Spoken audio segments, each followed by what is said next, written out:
Assalamualaikum warahmatullahi wabarakatuh. Izin memperkenalkan diri, nama saya Yasin dengan NIM 2106143.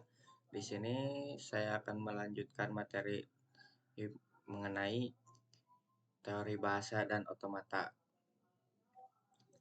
Untuk tugas kedua ini, saya akan membahas proses kompilasi pada bahasa pemrograman tertentu. Compiler adalah suatu program yang dapat membaca suatu bahasa pemrograman atau source language dan kemudian diterjemahkan ke dalam bahasa pemrograman lain atau target language. Pada compiler pemrograman ada beberapa fase analisis, yaitu yang pertama Lexial Analyzer. Pada compiler Lexial Analyzer bisa disebut juga sebagai scanner. Lexial Analyzer adalah tahapan pertama yang dilakukan pada compiler. Proses yang dilakukan pada tahapan ini adalah membaca program sumber karakter per karakter. Suatu atau lebih deretan karakter-karakter ini dikelompokkan menjadi satu kesatuan mengikuti pola kesatuan kelompok karakter atau token yang ditentukan dalam bahasa sumber dan disimpan dalam tabel simbol. Sedangkan karakter yang tidak mengikuti pola akan dilaporkan sebagai token tidak dikenal. Yang selanjutnya fase analisis sintak analyzer. Setelah tahapan Lexial Analyzer selesai, berikutnya adalah tahapan sintak analyzer atau bisa juga disebut parser. Pada tahapan ini, token yang didapatkan dapat hasil Lexial Analyzer diurutkan atau disusun lalu dikelompokkan ke dalam suatu struktur tertentu secara spesifik. Yang selanjutnya, schematic analyzer. Tahapan ini setelah tahapan sintak analyzer selesai, berikutnya adalah tahapan schematic analyzer. Tahapan schematic analyzer merupakan tahapan yang penting karena merupakan pusar dari tahapan kompilasi dan juga merupakan jembatan antara fase analisis dan fase sintesis pada compiler. Pada tahapan ini, program sumber akan diperiksa untuk mencari kemungkinan kesalahan skematik dengan cara memanfaatkan struktur hierarkial yang dihasilkan dari tahapan sintak analyzer. Pada tahapan ini akan dihasilkan suatu kode yang executable. Kompilasi yang sederhana lalu dimanipulasi dengan berbagai optimasi dari translator sampai nanti benar-benar executable dihasilkan. Untuk yang selanjutnya yaitu intermediate code generator.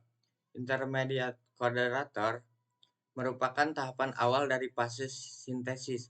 Proses yang dilakukan pada tahapan ini menggenerate yang atau membangkitkan suatu kode berdasarkan parsing tree. Lalu selanjutnya diterjemahkan ke dalam bentuk tree address code quarters atau triple. Yang selanjutnya yaitu kode optimizer. Setelah melakukan tahapan intermediate kode generator, berikutnya yang dilakukan adalah tahapan optimizer. Adapun yang dilakukan pada tahapan ini adalah mengoptimasi kode sehingga menjadi kode executable.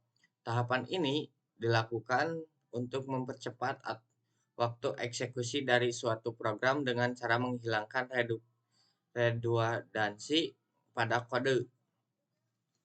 Untuk fase yang selanjutnya yaitu kode generator.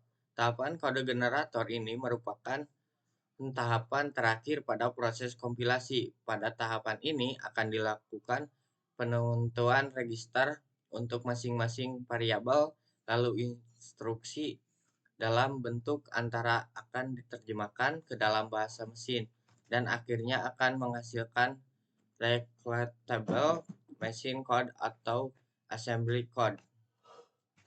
Yang selanjutnya, Symbol Table Manager. Symbol Table Manager adalah sebuah struktur data dengan record untuk setiap identifier dengan payload untuk setiap atribut dari identifier tersebut. Yang selanjutnya, error handler. Error handler merupakan bagian dari compiler untuk menangani dan melaporkan jika ditemukan error. Yang terakhir, bahasan terakhir adalah untuk bahasan selanjutnya, yaitu membuat contoh aturan produksi yang sesuai dengan ketentuan min 5 notasi aturan produksi alfa menghasilkan beta.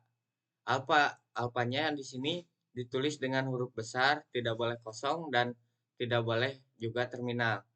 Yang betanya ditulis dengan huruf kecil dan tidak boleh memiliki variabel yang terletak di paling kanan. Untuk yang pertama yaitu variabel A menghasilkan terminal B dan variabel C. Yang kedua yaitu variabel A menghasilkan terminal D dan D.